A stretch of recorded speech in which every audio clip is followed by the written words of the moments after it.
इस देश में सबसे ज्यादा जिनकी पूजा होती है कन्या, गाय और नदी, जिनको सबसे ज्यादा सम्मान करने का दिखावा किया जाता है इस भारत में, आज उसी देश में इन तीनों की ही हालत सबसे बुरी है।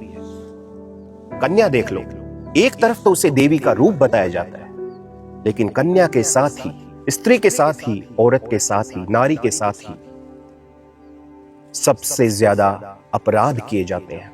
जिस नारी को देवी समझा जाता है उसी नारी के साथ बलात्कार जैसी घटनाएं होती हैं। दहेज के लिए उसे सताया जाता है और भी ना जाने कितने तरीके से उसे सताया जाता है।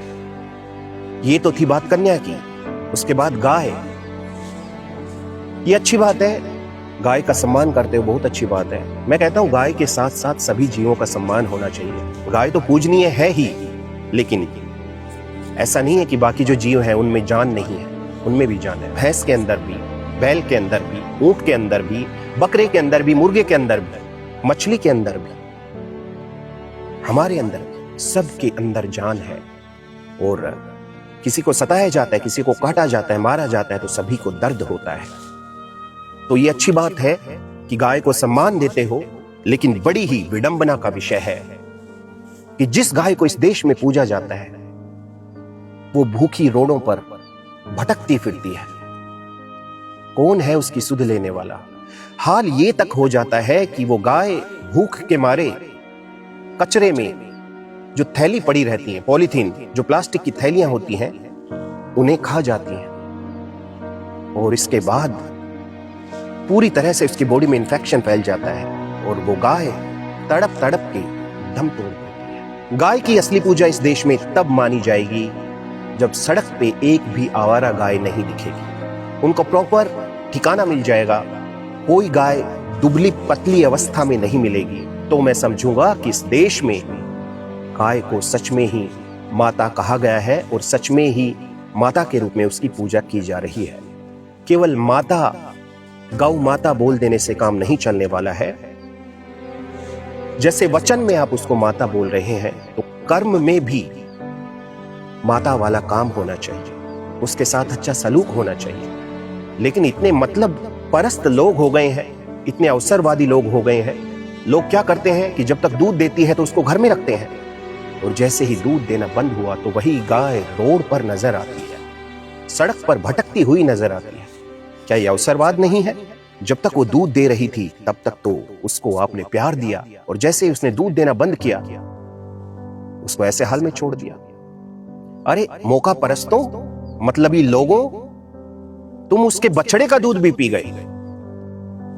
उस दूध पर पहला हक उसके बछड़े या बछड़ी का था, उसका दूध भी तुम पी गए। और यहां तक ही बात को नहीं छोड़ा, जैसे ही उसने दूध देना बंद किया तुमने उसको सड़क पे छोड़ दिया।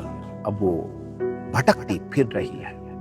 और ये तस्कर जो गायों को काटते हैं, मैं कहता हूं कि देश के अंदर एक ऐसा कानून आना चाहिए, कड़े से कड़ा कानून, सख्त से सख्त सजा इनके लिए निर्धारित होनी चाहिए। ऐसी सजा कि जिससे आदमी की रूह कांप उठे। भारत सरकार से मेरा विनम्र निवेदन है कि इनके लिए एक ऐसा कानून बनाएं कि ये इनके गले पे छुरी चलाने से पहले 1000 बार सोचें और इनकी हिम्मत ही ना हो कि गाय को एक काट दे। साथ ही एक बात और ऐड करना चाहूंगा, गाय के अंदर तो जान है, बाकी जितने जानवर हैं उनके अंदर भी जान है।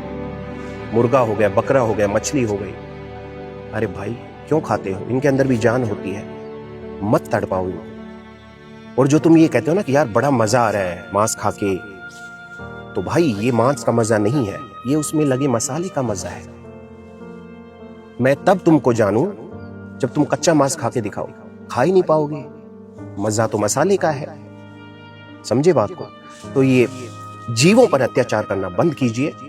और इसके बाद नंबर आता है नदियों का।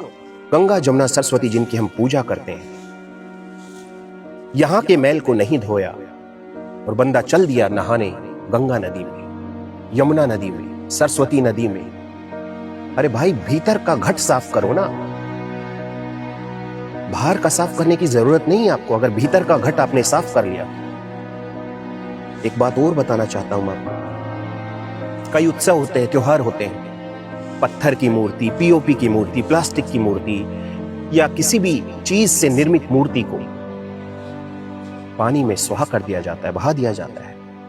ठीक है, आस्था का विषय है, ओके, लेकिन मेरे को एक बात बताओ, ये जल प्रदूषण कैसे होता है? उस मूर्ति पर कई तरह के रंग, केमिकल्स लगे होते हैं, पोल्यूशन तो होगा ही। फिर कहते हो कि यमुना नदी में प्रदूषण बढ़ रहा है, गंगा में प्रदूषण बढ़ रहा है, क्यों नहीं बढ़ेगा? आस्था रखना अच्छी बात है, लेकिन वो आस्था किसी काम की नहीं जो पाखंड में तब्दील हो जाए, जो लोगों के स्वास्थ्य पर बुरा प्रभाव डाले। चलते चलते एक बात और कहना चाहता हूं मैं आप सबसे, कन्या की पूजा सबसे ज्यादा कहां पे होती है? इंडिया में होती है, लेकिन हाल सबसे बुरा। यूरोप में, अमेरिका में, कनाडा में कन्या पूजी नहीं जाती है, लेकिन फिर भी सबसे सेफ, सुरक्षित अवस्था में है कन्या, नारी, औरत। गाय, जिसको इस देश में पूजा जाता है, बहुत बुरे हाल में है गाय। विदेशों में जहां पे गाय की पूजा नहीं होती है, आप फोटोज में देख लीजिए, वीडियोस में देख लीजिए, कितनी अच्छी अवस्था में है। कोई सड़क पे आपको गाय नहीं नजर आएगी, ऐसे ऐसे देश हैं।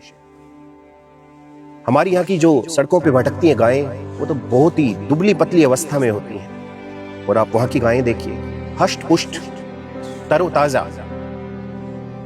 कितनी विडंबना की बात। नदियों की बात देख लीजिए, हम नदियों की पूजा करते हैं, त्योहारों में नदियों को शामिल करते हैं, अच्छी बात। जहां पे नदियां नहीं पूजी जाती हैं, अमेरिका, कनाडा, यूरोपियन कंट्रीज, वहां पर देखिए एकदम साफ सुथरी। अरे आप रील्स में कई बार देखते होंगे, अमेरिका या कनाडा के लोग जब ऐसे रील्स बनाते हैं या वीडियोस बनाते हैं, तो आसमान कितना साफ नजर आता है पीछे से।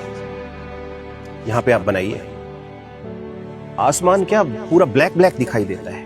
क्यों? हमारी वजह से। हमने ये सारे कुकृत्य कर रखे हैं और फिर कहते हैं हमारा देश महान, हमारा देश महान। देश महान था, लेकिन तुमने छोड़ा कहां उसको महान? तुमने खुद इस देश को बर्बाद करने में कोई कसर नहीं छोड़ी। तो मेरे कहने का मतलब यह है कि कन्या को पूजिए, गाय को पूजिए, नदियों को पूजिए, लेकिन अगर पूज रहे हैं मन से, वचन से, तो कर्म से भी पूजा करो। सच में कर्म आपका ऐसा होना चाहिए कि वो पूजा दिखाई देनी चाहिए। आज के लिए इतना ही, मिलता है सुधीरा किसी और वीडियो में। चलते चलते एक अस्वीकरण, मेरे इस वीडियो का मकसद किसी भी व्यक्ति, जाति, धर्म, संप्रदाय या समुदाय की किसी भी तरह की भावनाओं को ठेस पहुंचाना नहीं है। इस वीडियो का मकसद सीधा सा है, लोगों को पाखंड के बारे में अवगत कराना, क्या सही है क्या गलत है इस बात के बारे में बताना, और इस देश की उन्नति, तरक्की में अपना सहयोग देना है। जय हिंद, जय भारत।